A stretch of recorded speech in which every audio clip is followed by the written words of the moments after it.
dijo sordo a mi hermano, devolver la mandíbula a mi primo y que sigue teniendo situaciones de represión en toda la zona y digamos no se quieren hacer cargo. Esa es la policía que me trajo aquí, que estuvimos discutiendo hasta que entré aquí al juzgado, digamos. La misma policía es la policía de los corruptos de Las Neves, es la policía del corrupto de Arcioni, es la policía que va a defender a las mineras.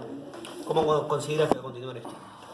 Va a seguir profundizándose este conflicto político mientras no haya ánimo de realmente dar solución política al conflicto político histórico entre la nación mapuche y la nación tehuelche con el Estado argentino y el Estado chileno. Esto se va a seguir profundizando. Lamentablemente, mientras no se tomen decisiones serias para no llegar al clima de hostilidad que hoy, por ejemplo, hay en Chile o en otras partes de América con los pueblos indígenas, el Estado argentino debería realmente cumplir con los tratados internacionales que ha escrito el 169 de la OIT, las convenciones internacionales de otros organismos, incluso de la ONU, y el artículo 75, inciso 17, incluso la Constitución provincial que nos ha reconocido.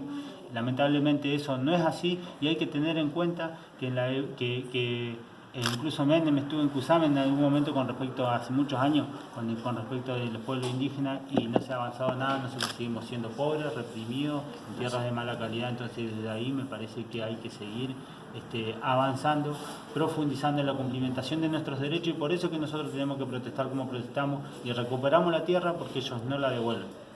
¿Hay algún mensaje particular que quieras brindar a la comunidad? Devuelve más fuerza a resistir a las mineras, a las petroleras, como sea, tanto los mapuches como los no mapuches. No debemos dejar que ellos avancen sobre nuestro territorio y vamos a seguir luchando hasta expulsar a Benetton del territorio mapuche, hasta que todas esas tierras le pertenezcan a todas las comunidades de la zona de Cusamen, hasta expulsar a Lewy, hasta expulsar a los terratenientes que nos han hostigado históricamente, el Casen, a Comazo y toda esa gente que desalojó a nuestra familia por tantos años, ¿no? Explicabas recién por qué se ausentaron los restantes imputados a la audiencia. Sí, porque no han sido notificados, porque como le digo muchas veces nosotros nos notificamos de casualidad, porque encontramos un papel volando en el campo, porque nunca nos notifican de verdad como debe ser, ¿no?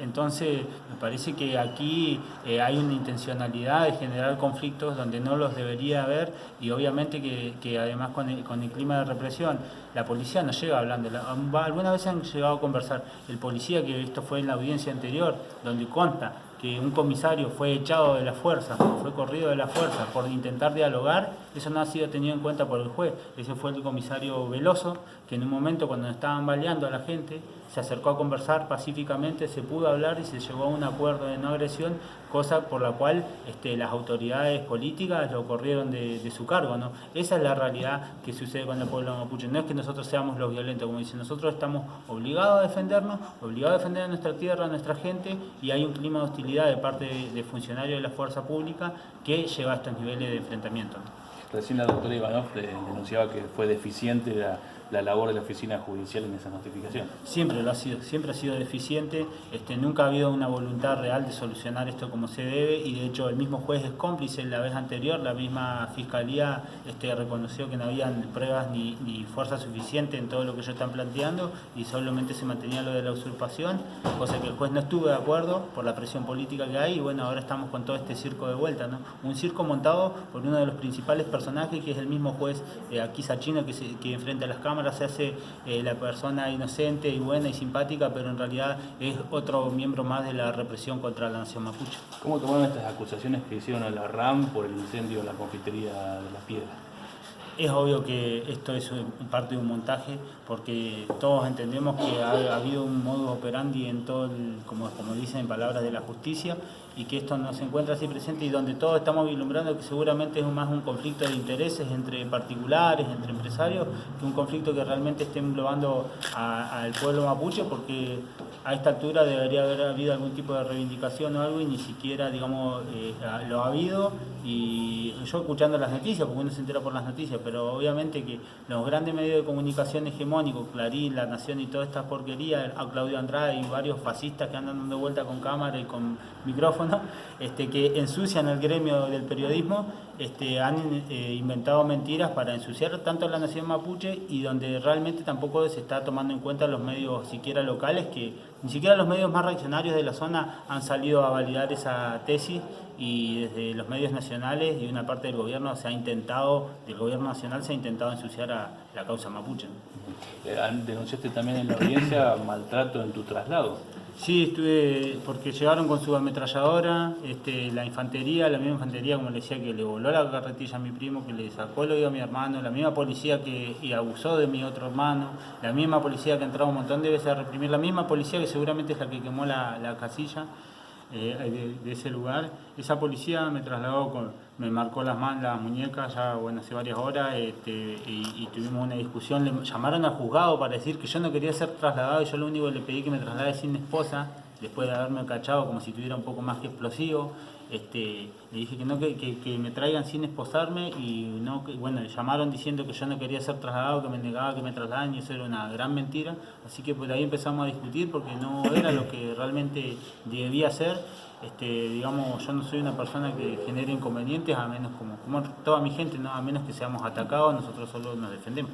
Facundo, se cumplió un año de la desaparición de Santiago Maldonado, ¿no? ¿Qué reflexión te merece? ¿Qué esperas de esa causa? Espero que digan la verdad. Todos los que conocemos la zona sabemos que es imposible que ese cuerpo haya estado todo el tiempo que dicen que estuvo ahí. Todos lo sabemos.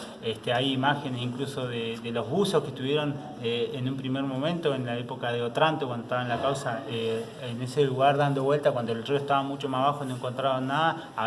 Hay estos registros, digamos. Todos entendemos que ese cuerpo fue plantado. Es muy importante también lo que está analizando este hombre, Krieger, que estuvo sacando algunas declaraciones con respecto a esto, y me parece que acá hay una animosidad de seguir ensuciándonos cuando es evidente el montaje del Estado en todo sentido, y lamentablemente también nuestra gente muchas veces no se anima a concurrir a denunciar la justicia, porque cuando pasa lo que ha pasado, que los testigos o que han intentado testificar por la situación del compañero Santiago han terminado todos procesados por otras causas, sean partícipes o no, han sido procesados, como también todos han sido procesados por el solo hecho de dar la voz en los procesos de resistencia, de recuperación territorial, no solamente de la recuperación de Cusamen, sino en otros procesos políticos de la nación mapuche, del movimiento mapuche autónomo del pueblo mapu, por el solo hecho de hablar y de protestar en los medios contra la represión del Estado, están siendo procesados. Acá hay gente que no dejan salir del país, hay gente que se le ha sido embargada plata, sin tener plata, y hay gente que en este momento está siendo buscada por la policía, digamos, prácticamente están prófugos, porque no hay una voluntad real de escucharnos cuando nosotros denunciamos la represión del Estado capitalista.